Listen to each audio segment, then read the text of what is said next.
Hi, and welcome to If Left Unchecked. I'm your host, Jason Gillette. We have a special guest for you, a special conversation. I think that in introducing Lawyer Johnson, what I want to focus on is being able to refine ourselves. The narratives that we challenge or we try to challenge oftentimes are too heavy for us. But I've had an opportunity to connect with someone who has given me a perspective that they don't have to be, right? And so I got a chance to read My Pain is My Identity by Lawyer Johnson and really get a chance to understand, like, what does it mean to challenge those narratives, how to reframe what it means to be you, and then to let the things that aren't you go. And so I'm grateful for this opportunity. Lawyer, thank you so much for taking the time to be here. Thank you for having me on. Man, what do you mean? Like, it's so, like, I don't want to dive all the way in it just yet, but I'm one, thank you for the book. Like, thank you for just sharing your story and being another, again, positive point for us as fellas to say, hey, look, we can choose a better course. We can choose a different course. We can do something with what we've been given, and it doesn't have to be all doom and gloom. Yeah. But thank you for being on the show. We've had a chance to kind of talk at length, you know, just in our own discussions, but I want to kind of introduce you to our audience, and then also kind of, since that book is powerful, that power came from you. Where did that power come from in you? The power came from me just being resilient and going through so many blocks in my life. You know, so many ups and downs. I think that's what really made my transition in life so powerful. It's like going through all the ups and downs, because this book has my whole life inside of it. The title is My Pain is My Identity. And I think that's a fair title for me, because my pain is my identity. And if you don't know anything about the book talks about a young guy that was sexually abused at the age of 7, and all the things that went wrong in his life once he experienced that traumatic experience in his life. So that's, so when you talk about the power, where I get that power from is it comes from my life experience and going through all the trials and tribulations, and at the end of that light, just find that silver lining. You know, so one, the book, and I think we talked about this, like, I really appreciate how you framed the innocence of that young man. Like, you can sense that. And so my question, when we think about narratives, your world was complete in a sense, yes, right? Yes, when you had your older sisters, you had your mom, even and as you read through the book, like, even without your dad in the picture at that time, you still had this nucleus of comfort, security, and fun. It really, I mean, what it boils down to, and so that narrative of that child is changed. Yes. What happens when your narrative is changed? What happens as a result of your narrative being changed in that one moment? Where does that take you? That's a loaded question. Where does that narrative take you? And your experiences, right? Yeah, that narrative. First, you have to look at, like, all kids when they are young, they are so acceptant, right, to the world. Right. Like, you can't even fathom the thought of anything going wrong, because when you're a child, you live freely, you think freely. You never ever think about bad things happen. Right. And as a child, you're so naive. Like, right. I can remember me as a child just going outside playing, me listening to my favorite group and artist at the time, Michael Jackson, Michael Jackson and Jackson 5s. And even me taking initiative, like my friend and I taking initiative, because I grew up with a guy that I called my best friend at the time, and he and I would just like emulate the Jackson 5s and try to throw our own concert in front of our parents. So that's my childhood. So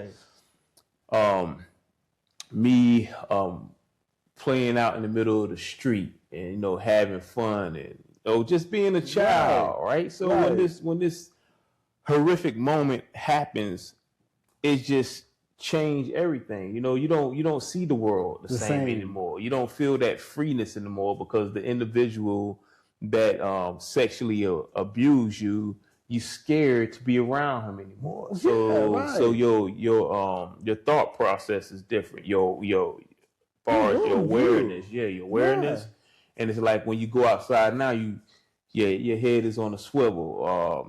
You only if you go outside at all. Yeah, if you go outside at all, and you have to, and then it puts you in that state of mind that you can't trust everybody anymore. You only can trust the ones that's close to you. So that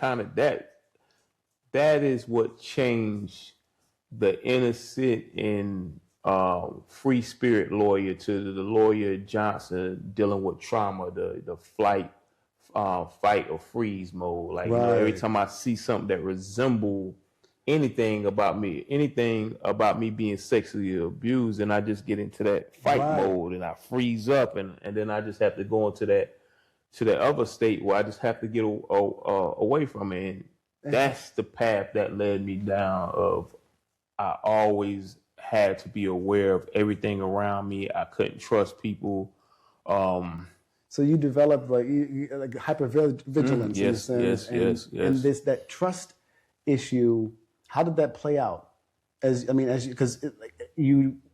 as we talked, we think about like that point changed our narrative, and now we have the shame, the guilt, and we have this new world view. And so from that perspective, and not being able to trust folks, like how did that have an impact on your life growing up as you became a teenager, young adult? How did that? I didn't like people standing behind me. I always felt that people was gonna do other than what they said they was gonna do. Like if somebody that was just ingrained in my mind. Like somebody would be like, "Why don't you just come and hang out over my house?" I always would think it was a trap, especially from an older individual. Right. I always thought it was a trap. I didn't like being alone unless I could see the whole scope of everything, right? So back to the wall type thing. Back to the wall thing. Right.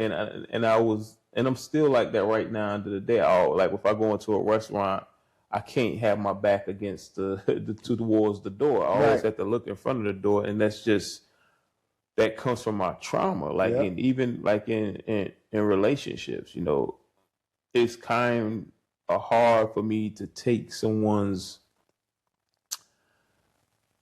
how can I say it? Because I don't want to say the wrong word. It's kind of hard for me to trust anyone that says something. Like they be like, "Oh, I'm just going to the store and I'm coming right back." Everybody's second guess everything, and all that stems from the trauma. So that's and that's exhausting. Yeah, it's exhausting, right? To think about, like, I have to think about other ulterior motives because I have this mechanism that won't allow me to trust what's being given to me. Won't allow you. So how does that affect work? How does that affect relationships? How did it play out in those areas as you continue to grow and become from a teenager to a young adult? Like, how did that play out? Relationship wise, I think that everyone, like every relationship that I have ever been in, right? I don't think that I allowed the relationship to fully develop because of my trauma. Because I hear you on that. even now, I learn I have 1,000 triggers, and the triggers come from my trauma, but I have to learn how to control those triggers. It's like when I was just telling you, like it's kind of hard to trust people, you know, Right. especially like you go through one trauma, and I just make an example, like you go through one trauma, right? And then, you know, traumatized people for some reason, even though like you may be dealing with your trauma from being sexually abused, you still have a big heart. Most people that's traumatized, they still have a big heart. They always accepting and inviting people into their life, right? So whenever you get into one of those relationships, is someone cheats on you, or they just was infidelity involved, right? So now that's another kind of trauma, right? Because betrayal. So it's like you have done everything to give this individual your heart, and then they break it. So now you're living with trauma on top of trauma, right? So when you get into the next relationship, that person, they have to deal with your trauma all over again. So now you're dealing with the trauma of being sexually abused. You deal with other trauma, then the betrayal. Now it's just like now it's like this big old ball of trauma, and then you're in this relationship, and you try, and and you could be in a relationship with a beautiful person. They lay down the carpet for you, they wash your clothes, iron, and feed you, and that person just don't get a fair shake of like your whole of a relationship, because you're dealing with trauma. Every time they turn the corner, you're like, I thought you said you're going to be here at 10:15, and now you at 10:30. What would you out there doing? You was cheating on me. Like, instead of just trusting them and just believing in what they're saying, you already going from 0 to 100. No gray area number. You're just going right to 100. And that has been my whole life in relationships. Like, I don't have a gray area. I go from 0 to 100, because I don't, and then, and my wife tell me this all the time, like, you taking things out on me from what someone has done to you in the past. I don't have anything to do with that. I'm here. I'm never going to betray you. I love you, Right. My wife says it's called bleeding on people who didn't cut you. Yeah. You know what I mean? Yeah. It's like I'm bleeding on people that didn't cut me. And that's what's happening, right? Yeah. And when that trauma is not resolved, right? And I think of like my personal experience, trust is always was a thing. Like I didn't have anyone to trust. Like my mom was real struggling with her own addiction, and it's very similar. I didn't know who my father was still, like, and don't know who, never met him, right? And so, I don't know who to trust. My mom is not being responsible in areas of caring for the kids and caring for us when we needed it, like for housing and stuff like that. And I don't have a father, so I felt like I couldn't trust anybody, and I had to find my own space within. That was the only place I felt safe, was within myself. And so I asked, where's your safe space? Did you develop one as you continue to go on your journey of healing? And how did you do that? If that, my safe space was always hiding within myself. Like ever since we were little one, is being secluded, hiding within myself. That was the only place I could hide in, is within myself, right? And even though I had all this trauma going into my mind, I just felt comfort in running away from problems. Every time I get in an argument or something, I'm gone. I'm leaving you. I don't want to be married no more. Because that's my only defense mechanism too. I don't want that. So the only way I can hide is just disappearing into myself. Yeah. So I developed that over the years, and I don't do that anymore. I'm not gonna say I don't do it anymore. I don't do it a lot. But I get into that space, whereas it's like I don't want to do this anymore, and then that's only because I don't know the gray area. I go from 0 to 100, and that's how most traumatized individuals are. We don't know how to regulate that. Regulate, and we also don't know how to take a deep breath to get in the gray area, to calm down and start thinking about what we're saying and what we're doing, to kind of go back down, bring me down to the zero. We go all the way to 100, and then we create all this drama. Like you say, all these. I don't want to be in a relationship no more. Then your partner looking at you like that's kind of like severe. Like I just asked you a serious question and you went to 100. It's not that serious. I just asked you why we out of bread. You talking about we finna be up. This is over. It's over with, right? So we don't know how to regulate. I'm learning, regulate, and know how to coach. So now I'm learning how to my safe space is always living within myself.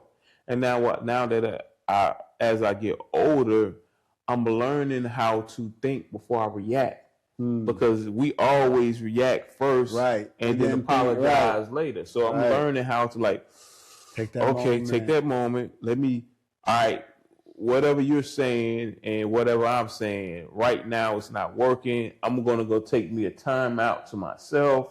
I'm going to go over here and look at some TV for like a day or so, and then we're going to come back and then we'll figure this out. But when you start looking at it, it was really nothing to argue about. It's just that you don't know how to cope and deal with certain things because you have developed all these triggers within you along the way. So, like betrayal, the first thing, like I was telling you in a relationship, like I thought you was going to get here, at 10:30 and now it's 10:45, right? Where you was at, that come from you being trauma, that come from somebody, being disloyal and you got all those different so you're reacting to these traumatic experiences and they're just continuing to repeat themselves. And so I think that's something that we all struggle with. I think it's something where if we really, as you're talking, I'm like, I can see myself. Like, I'm like, you talking about, you read my mail, as it were, right? You're like, man, that's me. And so being able to stop just long enough to say, you have to. Where did that skill come from? That skill come from me overreacting and sometimes hurting the ones that love you the most, right? So because I don't want the ones that love me the most to hurt from something I say. Right. So that and you can't continue to beat up on people that has nothing to do with what the other individuals caused you in the past. So I have to cut it out. I have to be like, okay, let me walk away from it. Let me come back and apologize. So that's one of the things I do now when I get to that when I go from a 0 to 100. You feel your foot on the gas. You about to get on that gas. Get on the gas. Right, you on the gas. Yeah, I gotta come back and be like, I apologize. You didn't deserve that. I'm sorry. But my wife is so used to it now that we don't get into it like we used to because she didn't understand my trauma. And I love her for taking the initiative for us to go to a therapist. Right. And when she went to a therapist with me, she just didn't go. She went for me, but she went to better understand me. So when I start having those triggers, she knows, like, let me move over here, let him, figure things out. How helpful was that? How helpful was that experience going to therapy with your wife? And it was good for me, but it was also my eye opener for me that let me know that she really cares about me and that she's gonna do everything in her power to regulate our relationship and not letting it get out of hand where it's just blow up and self-destruct because I was the cause of letting it self-destruct. She just put her hand in the pile like, I need to understand him better so I can help him better. And it has helped me out a lot because now she's like, I'm not going to. We about to, here it go. Here we go. I don't want to talk to the street lawyer. You the street lawyer now. I need the polished one. Bring me the polished one. She's like, I need the loving lawyer. The loving husband lawyer. I don't want to deal with the street lawyer because you're not there anymore. You're like, you in the red. You need to get back down to the blue, right? Because that's what our therapist told us. Like, he's in the red. He needs to get back down to the blue, right? So whenever I have those moments, Those rare yeah, moments. the red moments, You- you're like, right. listen, I'm I not need you dealing in with the that blue. yet. I need you in the I need blue. right. I need you in the blue. I need you in the You blue. in the So, red. yeah. I need you in the blue. I need you in the blue. I So, love it. So I kind of like. Right, but it's and I think that that's the point. Like we're learning how to do this life together. Something my son told me this, and I thought it was really powerful. He said, "Dad, you know, everyone alive right now is living life for the very first time. Yeah. And whether you're 99 or 9 weeks old, this is your first go at this." Yeah. And so what it helped me to kind of see is like there's some grace in there for all of us. Yeah. Right? And so as we learn this life, as we're going through it, you know, there are ways in which our life will look different, but we can all create this place of peace. Yeah. Right? So what keeps you in the blue now? What are some activities that keep you, what's lawyers' activities that keep you in the blue? Oh, my family, my grandkids. Like I spend a lot of time with my grandkids. Man, how is that? Do It's you just cool. spoil them and just leave? I always spoil them. I don't care what they get. Like I go pick them up. I do whatever they want to do. I let them get their ice cream, their food, take them to the park, and I just sit back and listen to them, right? Because I didn't have that opportunity. Like when I was with their father and I was raising them, I wasn't in that good headspace to like love them.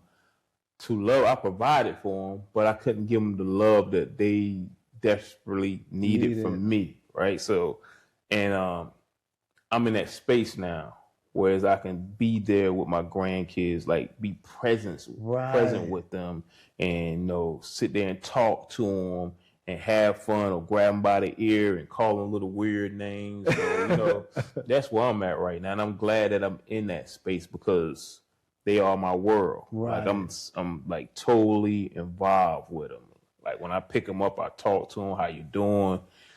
And my oldest granddaughter, she's to the point now, she's she's to the point now where we can have conversations. How like cool how is you that? doing? So that's very cool. What you think about this person? Or what you think about this song? And she give me an honest opinion. I don't like that song. It's kind of dumb. I wouldn't do that. So they have their own opinions now. So I get to sit there and absorb that and get the perspective of where they're coming from. And I always ask them questions like, what do you want to do? You want to play basketball?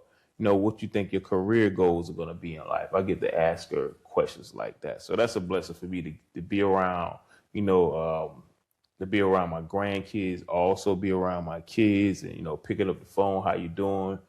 And I think this book right here opened up a huge door for my kids and I to converse more and build a better relationship. Because like I say it in the book, I apologize to them that I wasn't the father that you guys needed and I was dealing with my trauma. So I'm so happy that my kids have forgiven me and allow me another opportunity to be a part of their lives. So, that's where I'm at right now, having, like you're saying, having grace, but also appreciating the ones that appreciate you and also allow you another opportunity to be a part of their lives.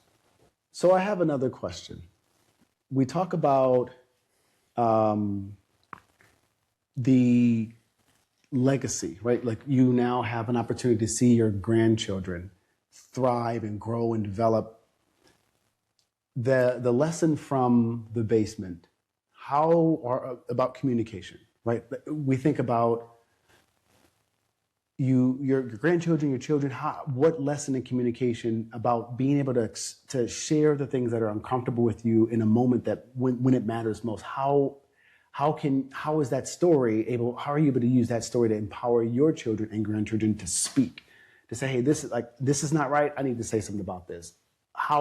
Is this book a vehicle that helps that conversation along and say, hey, there's things in your life that like you're uncomfortable with or that are bringing you some trauma. Let me pave the way for you to say it's okay to talk about these things.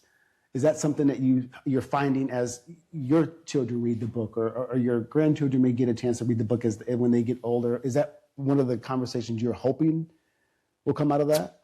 No.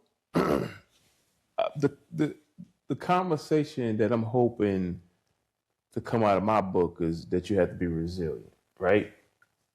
And always look at it's always a jewel in the bag, and you have to pick something out of that bag and create something out of it. Don't look at everything as a bad element in your life. Just know that whatever struggle you going through, Right.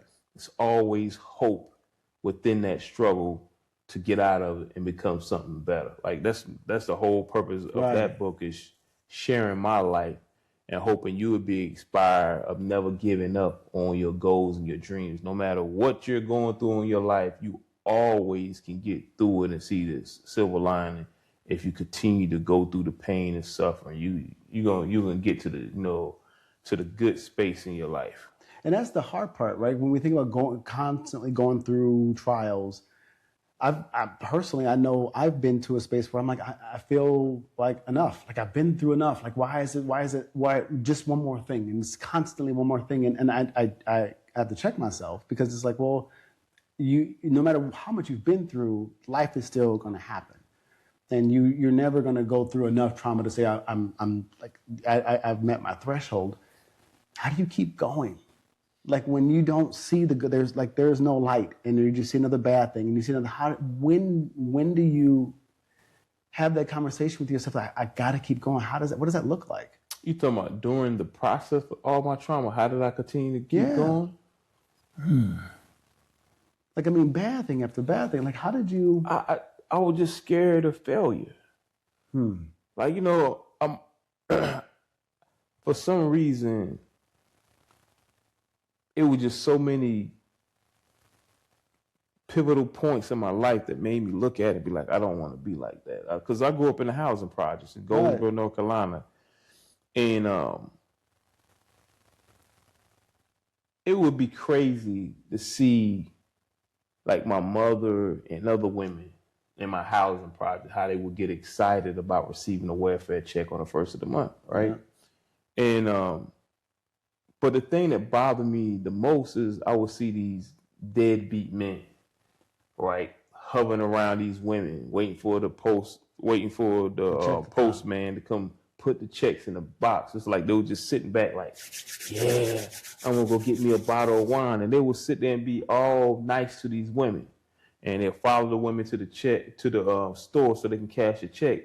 And then as soon as the women cash the check, even though they have like 3 kids or maybe 4 kids, they'll take like $20 and give it to the man, and then the man would be happy and go get him some marijuana or go get him some wine or something to sit up under the tree and drink, right?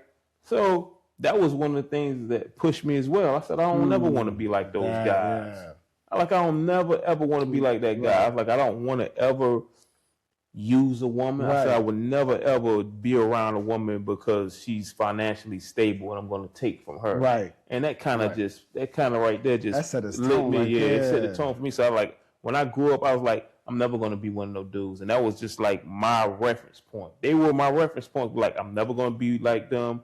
I'm never going to be up under a woman just to take her a check or I'm going to go get my own thing. And, and the further I went down that road when, the crack era came and I can get me a package and get on the corner and sell it. It's like, nah, I'm going to make money this way. Even though it was wrong, I'm gonna make money this way because that's the only that's the only thing I was shown at that time to make money on was selling crack. Right. So that was like one of the pivotal points in my life. Like they are my reference point. I'm never gonna be like that, and I want to be greater than that. Right. And I think another thing that lit me on fire was never having a father. Like I never knew who my father was. Like, and when you found him and you had a chance to actually meet with him, like how was that when growing up, and then finally being able to lock eyes with your father? What was that like? It was pretty cool because he didn't know I was here. Like he actually said, like, man, it bothers him right now. It's like, if I would have known that you were a part of my life, I would have done something different. Yeah, it was like I didn't know. He said, if I would have known that I had a son, I would have been around to get you because he was in the same town that I was in, but he didn't even know that I exist. In Newburgh, yeah, he didn't know I exist. And when I tell him about what happened to me in that basement, like, man, he said, if I would have known that you was there and that would have happened to you, he said, I'd be in jail right now today. And it bothers him that he wasn't there for me. Like, it actually bothers him. Like, he gets sad. Like, when I go visit him in Atlanta and we have a good time, he always cry. He always managed to cry. He'll walk away. And then, he has a younger brother, which is my Uncle Eddie. Like, I have never ever seen him cry like that before. Like, he just feels so bad. Like, and even when I tell him about my book, he's like, I don't want to talk about that, because he wasn't there to protect me. So, it's difficult for him to even talk about that. Like, one of my uncles that live in Seattle, he purchased the book and he told him about the story in the book. He like, my uncle told him, like, if you would have known about what happened to him, I know you'd have been in jail as well. So he kind of he know it exists, but he kind of like he don't want to relive that in his mind of what happened to me, because he wasn't there for me. And I think we talked about this prior to. There's this idea that you say that it's not my fault. Right? And so, in the same instance with your father, that's not his fault. I mean, no, it's not his fault, right? Yeah. But I can understand as a father, you're like, man, I can't, like, And I think that as a father, my job is to make sure my children are safe and happy, right? Like, outside of that, like, I can't really do. But those two things, when those things are violated, you feel like you were not doing your job. And so, I from a father perspective, I get him. But then I also from that a son perspective, like, how did this make you feel to know that, like, your father was, like, if he could have been there, he would have been there? Does that change anything in that? To be honest, I wouldn't. I just know me. I know I'm an emotional guy deep down, and I love at 100%. I can't love at a 50. I can't love at 25. 100%. I always have to love at 100%. And to be honest, I'm glad he wasn't there, because then first I would have lost my father.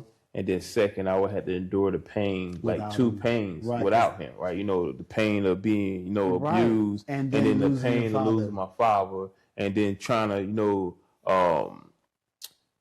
process that in my mind, going to see him on a visit, and he can't come home with me. Like, I won't see you in another 15 years, man. Like, that'll spiral you out of control as well. Like, so and so even in this, in a kind of an awkward way like that, it worked out for the better. Yeah. And you have your father in your life. You have made, tremendous strides in developing and curating the lawyer that you are. Mm-hmm. What is the book's message is resiliency. What are you telling people that are reading the book and like, I have more questions, I have unanswered thoughts? What are you telling them?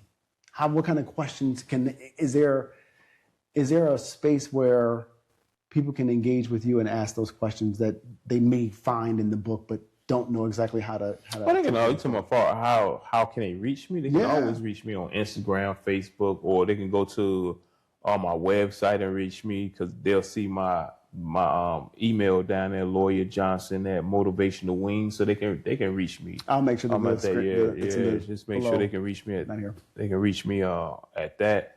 And even when I do the book signings, I love doing book signings. Last week I was doing a book festival, and it's like it makes me feel good when somebody stop by that I don't know, purchase my book, and then be like, this is nice. I can imagine what the story is all about. But what gets them is when they read the back of the book and they stop for a minute and they look at me and they look back at the book and they just purchase it. And that means the world to me, because a lot of people are not stepping forward to talk about their story and their vulnerability of, being sexually abused as a child, especially black men. We too macho to even tell somebody that, because we have to be strong for our kids, tough. We got to be Debo. Man, you doesn't hurt me. I'm invincible, and that's not one. It's not true, and two, it's not effective. Yes, it's definitely not effective. And And I have learned that as well. I have learned from my trauma that when I see another individual out there doing heinous acts, they out there killing people or doing armed robberies, I know for a fact once you peel back those layers, it always lead back to some kind of trauma. Somebody hurt them, yeah, somebody hurt them, or somebody did something to one of their family members. They can't process it.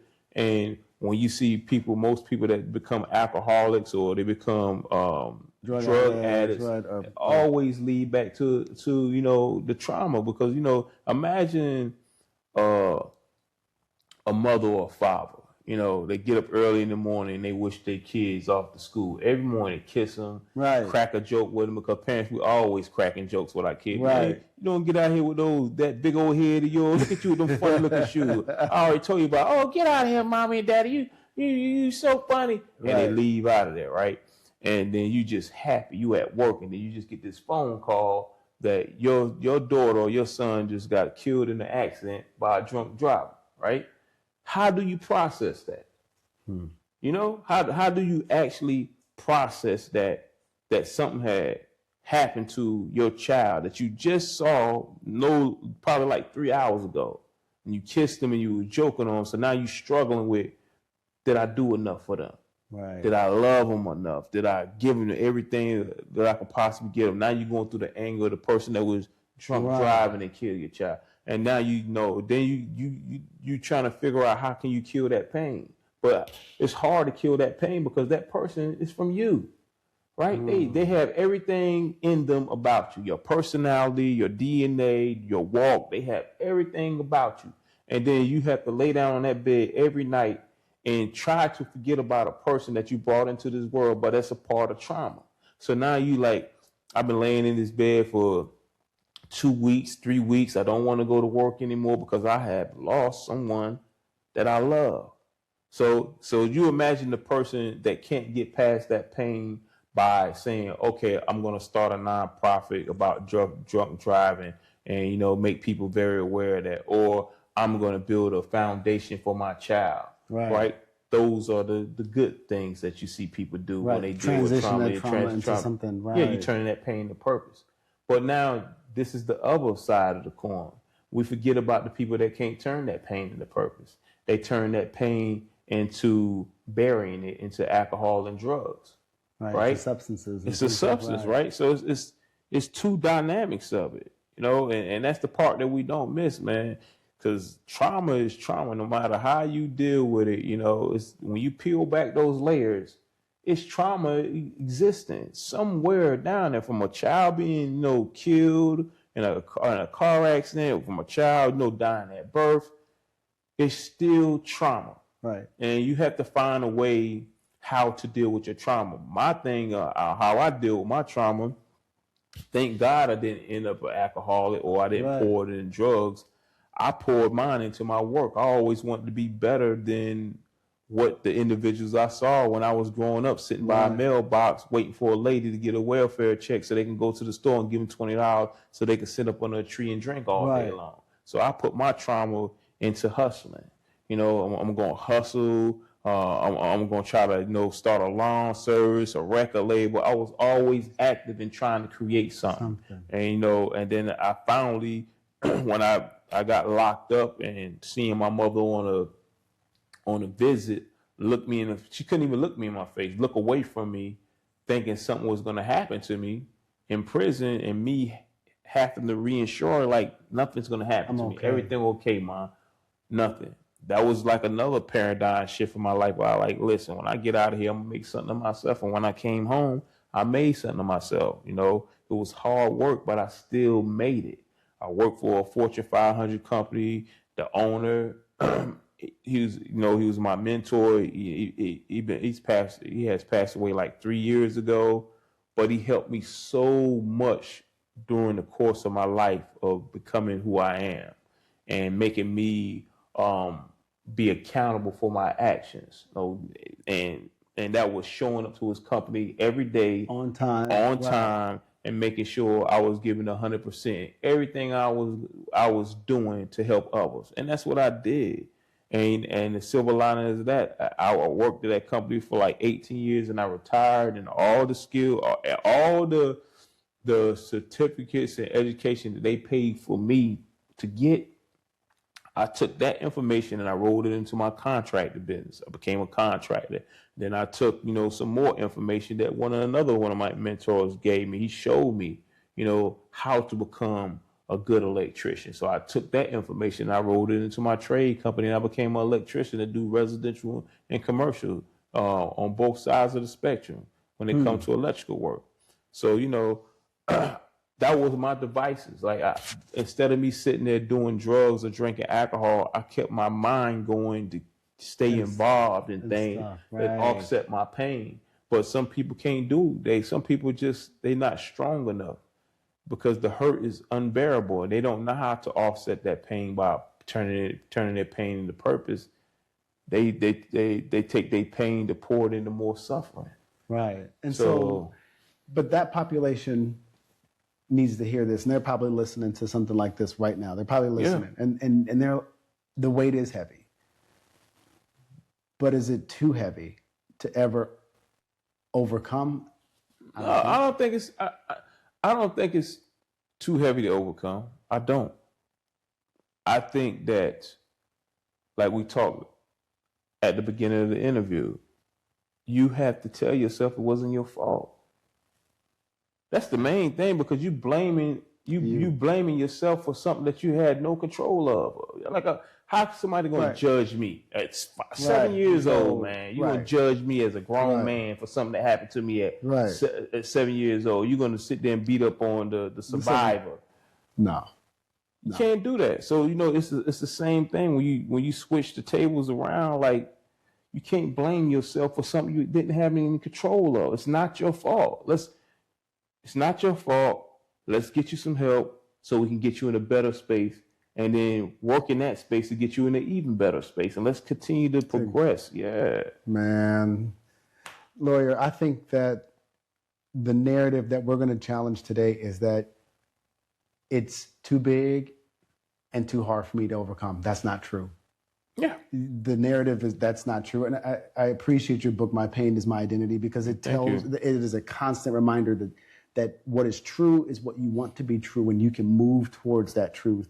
Right? You don't have to accept the idea that you are the byproduct of your situation, and that is all you'll ever be. Yeah.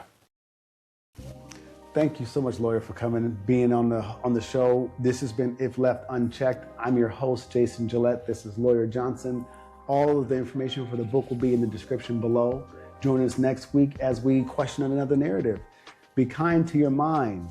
Until next week, bye.